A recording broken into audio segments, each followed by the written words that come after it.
오늘은 하나님 이미지 치유하기라는 제목으로 말씀 나누겠습니다. 어제 본문에서 이제 스테반 집사님이 순교하시고 사울이 예루살렘에 있는 모든 교회들을 박해하였죠.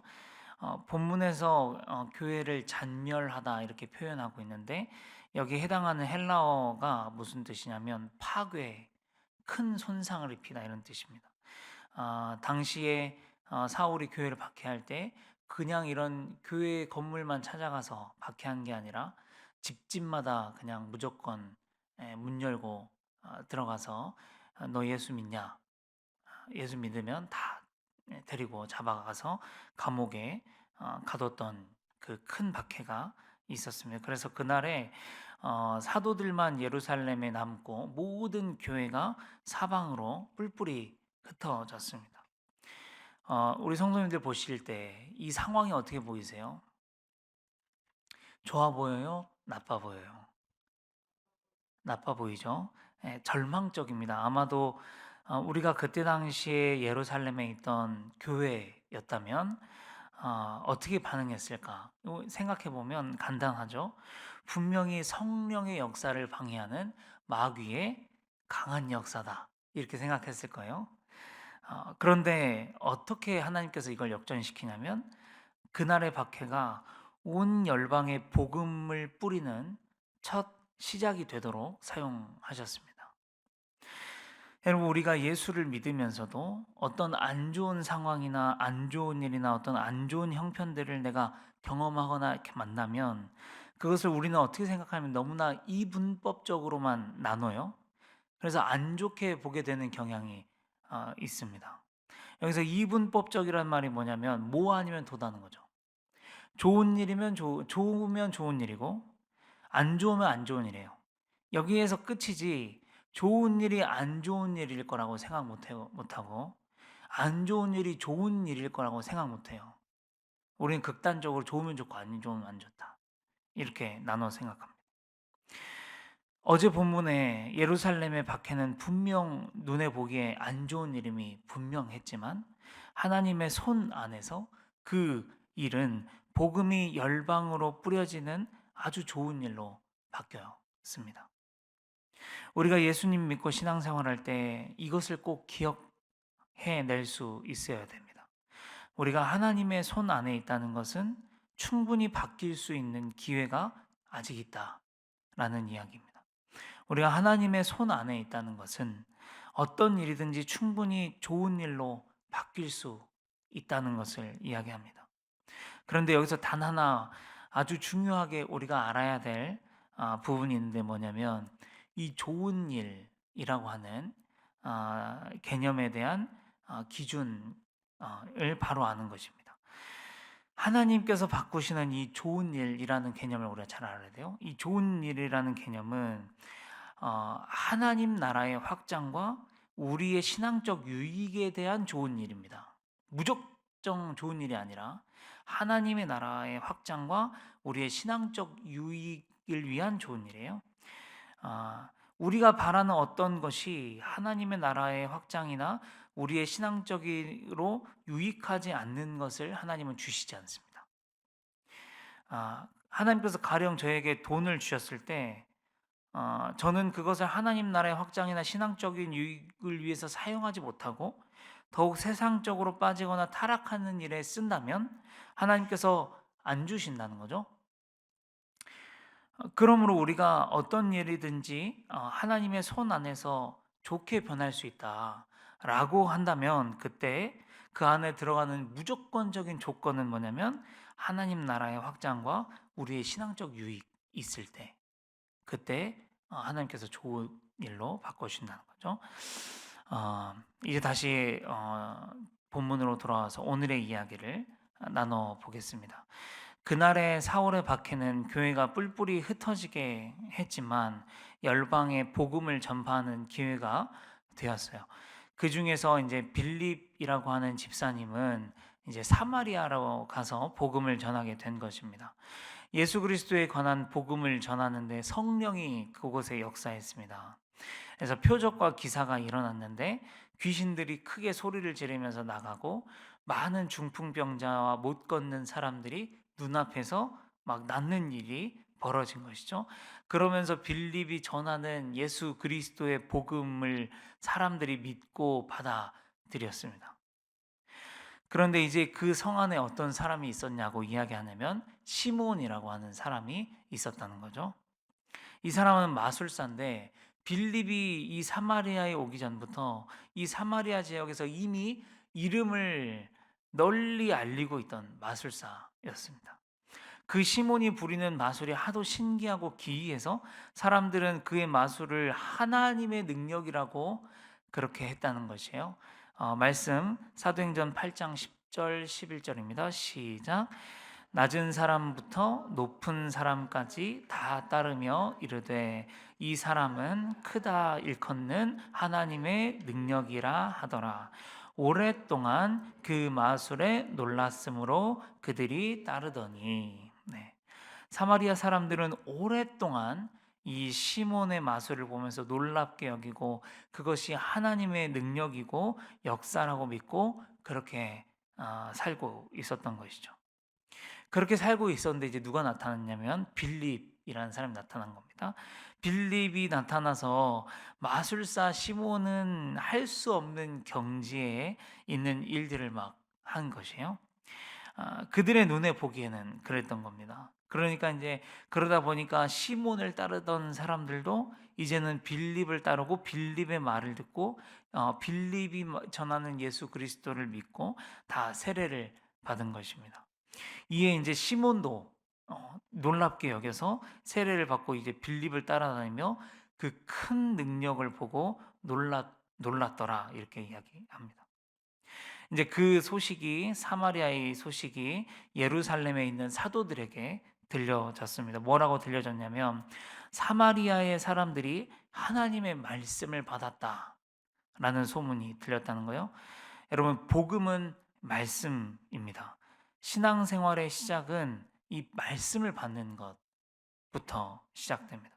우리가 구원을 받고 의롭다 칭함을 받게 되는 것의 시작은 이 하나님의 말씀이 우리의 마음에 떨어지고 받아지는 데서부터 시작합니다. 말씀이 들리고 말씀이 믿어지고 말씀이 내 안에 씨앗처럼 심겨지면서 우리의 신앙생활이 시작되는 것이죠. 그렇게 되면 이제 성령을 받을 수 있는 마음이 된 거고요. 성령이 임재할 수 있는 마음밭과 영적인 준비가 된 것입니다. 그래서 이제 예루살렘에서 베드로와 요한을 사마리아에 이렇게 파견한 거죠. 그래서 그들이 와서 사마리아에서 이제 사역을 하는데 이 빌립이 이렇게 보니까 그들이 머리에 손을 올리고 안수할 때마다 사람들이 막 성령을 받는 거예요. 그래서 빌립이 어떻게 하냐면 돈을 내밀어요. 그러면서 나도 이 권능을 달라고, 나도 내가 안수하면 사람들이 성령을 받게 해달라고 이렇게 요구를 합니다. 베드로가 시몬을 꾸짖죠. 네가 하나님의 선물을 돈 주고 살 줄로 생각하였으니 내 은과 네가 함께 망할지어다. 하나님 앞에서 내 마음이 바르지 못한 것을 보니 너는 복음과 전혀 아직 관계가 없는 사람이다. 이것이 이제 오늘 본문의 내용입니다.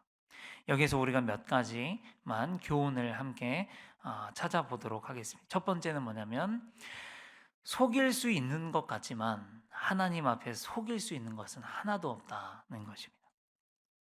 오늘 시몬을 보면요, 자기가 가진 마술의 능력으로 낮은 사람들부터 높은 사람들까지 모두의 환심을 샀고요, 사람들을 놀라게 했다고 하고요, 그것이 마치 크신 하나님의 능력인 것처럼 사람들이 느껴지게 했대요. 그래서 많은 사람들이 시몬을 따랐다고 합니다. 그 기간이 오래됐다고 이야기합니다. 여러분, 우리도 시몬처럼 자기가 가진 능력으로 충분히 사람을 속일 수 있어요. 특히 저 같은 사람이 사람들을 속일 수 있는 확률이 높은 사람입니다.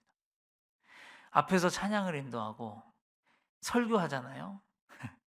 교회에서 리더라고 일컬어지는 사람이고 목사라는 이름을 달고 있습니다. 그럴듯해요.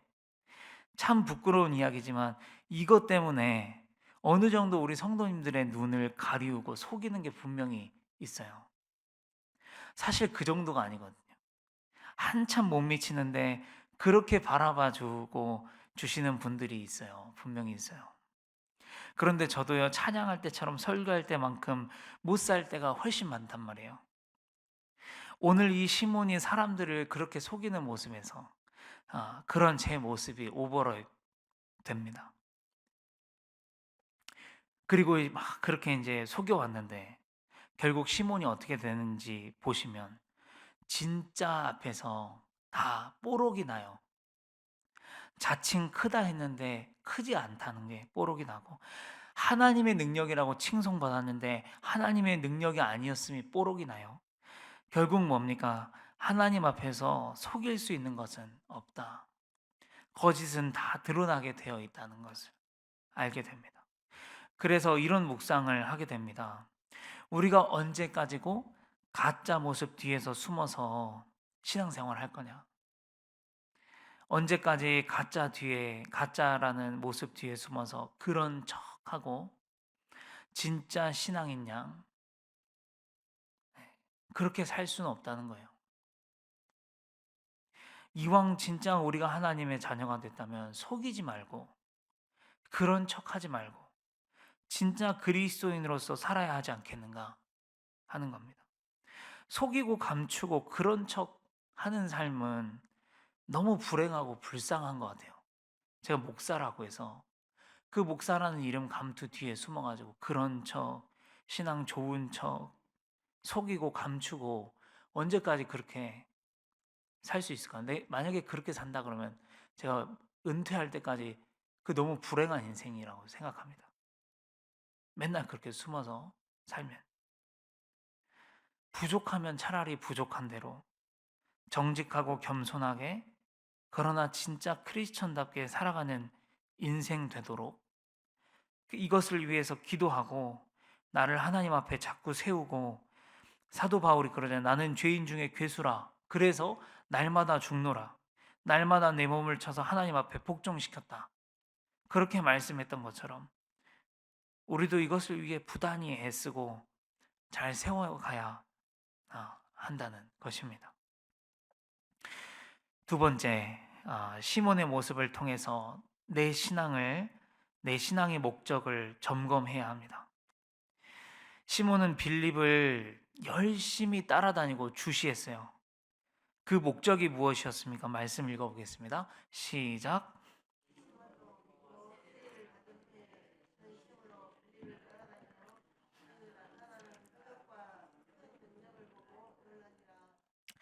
빌립이 믿는 예수님이 궁금한 게 아니라 그 나타나는 표적과 능력이 궁금했습니다. 또 베드로와 요한이 안수할 때 성령 임하는 것을 보며 이렇게 이야기를 했습니다. 읽어보겠습니다. 시작.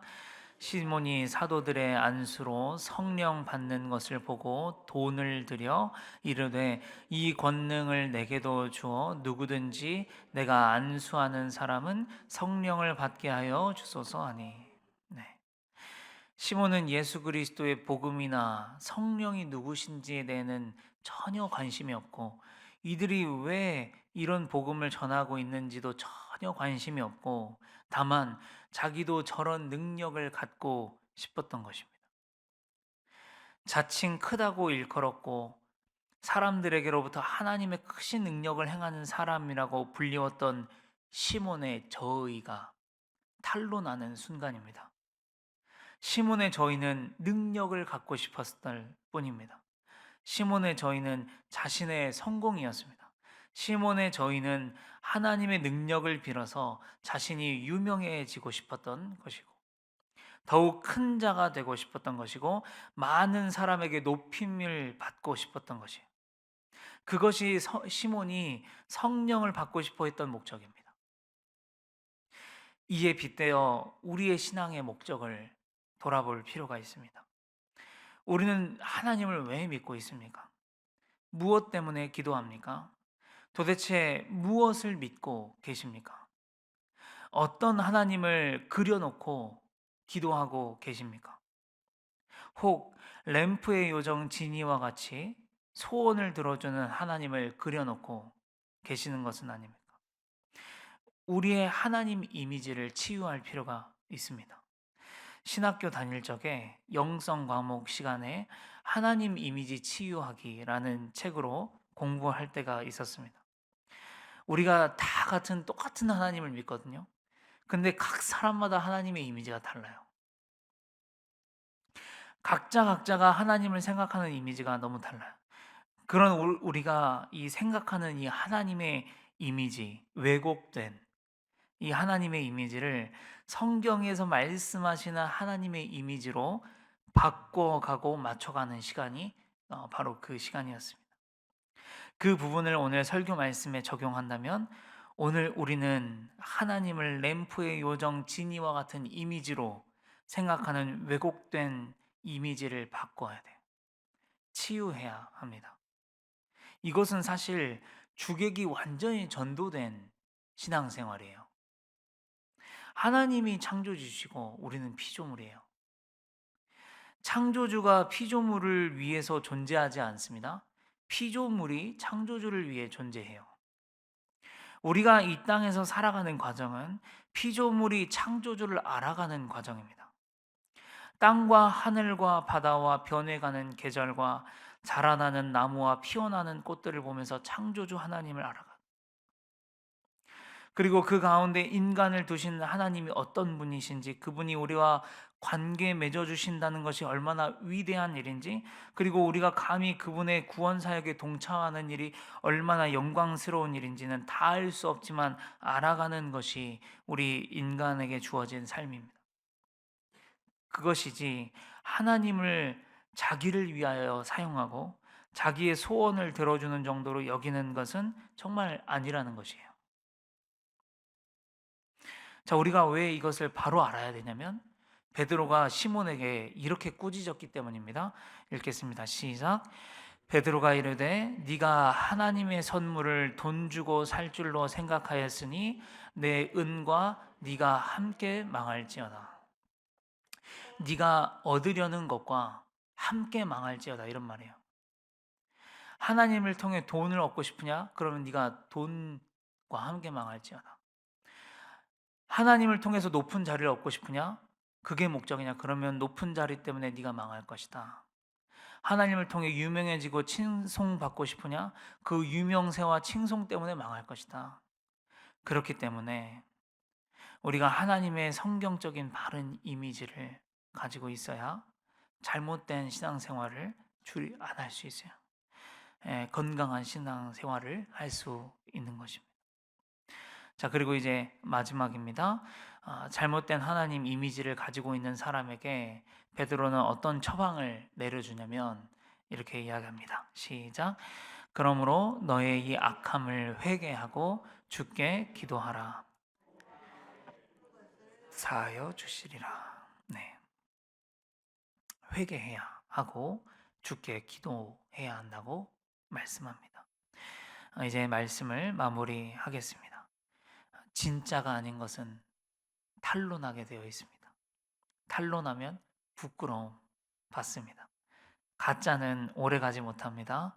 하나님은 다 아십니다.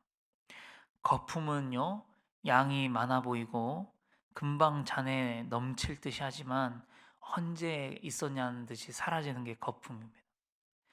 여러분, 우리의 신앙이 금방 사라지고 뽀록날 거품이지 않기를 위해서 기도해야 합니다. 언제까지 가짜 뒤에 숨어 있을 수 없습니다. 평생 그렇게 살아갈 수 없습니다. 내가 기도 안 하면 기도 안 한 만큼 다 뽀록나고, 내가 말씀 안 보면, 말씀 묵상 안 하면 안 한 만큼 언제 다 뽀록나요. 다 뽀록납니다. 내가 그렇게 안 살면 그렇게 안 산 거 다 뽀록납니다. 금방 뽀록날 이 거품 뒤에 숨지 않기를 바라고 우리의 신앙이 그렇지 않기를 위해 기도하기를 원합니다. 하나님의 이미지를 바르게 치유하고 반듯한 신앙을 가지기 위해서 계속 하나님 앞에 나아가고 발버둥 칠 수 있으면 좋겠습니다. 그렇게 살아가는 저희가 되기를 소망합니다. 기도하겠습니다. 아버지 하나님, 오늘 시몬의 모습을 통해서 우리의 신앙을 점검하고 돌아보았습니다. 주님, 우리가 가짜 뒤에 숨어서 안도하지 않도록 도와주시옵소서. 언제든 뽀록 날 수 있는 거품 뒤에 숨지 않도록 인도하여 주시옵소서. 정직하게 하여 주시고 더욱 부단히 사도 바울처럼 애쓰고 주님 앞에 나를 세워갈 수 있도록 주님 인도하여 주시옵소서. 우리의 하나님의 이미지가 치유될 수 있도록 인도하여 주시옵소서. 성경에서 말씀하시는 하나님의 이미지로 우리가 잘 가지고 건강하게 신앙생활할 수 있도록 주님 인도하여 주시옵소서. 주님 앞에 부단히도 애쓰는 그런 우리의 신앙생활 될 수 있도록 주님 우리를 붙잡아 주시고 인도하여 주시옵소서. 예수님의 이름으로 감사하며 기도합니다. 아멘.